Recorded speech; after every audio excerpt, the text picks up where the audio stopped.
Hey guys, and welcome back to this channel. In this video I'll be showing you guys how you can essentially change your Discord theme if you don't have it on the desktop app yet. So I had this problem like a few days ago.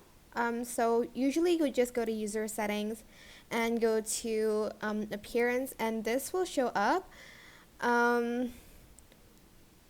This is the beta version though, but I was able to retrieve this once I went to the website version. So just log on to your website, go to user settings and go to appearance, and you'll look at this theme because I had this kind of preview on my other Discord account. But when I moved to the Nitro one, it didn't exist until I opened it up in a website. So, like on the website.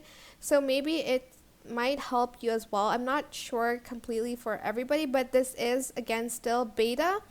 But I hope this tutorial was helpful for you guys. Don't forget to like, comment, share, and also subscribe to this channel if you haven't done that already. If you have any questions, just leave it in the comment section down below, and I'll try my best to answer them all for you guys. If you found this video helpful, please click the thanks button above the description box down below. Thank you so much for watching. Bye!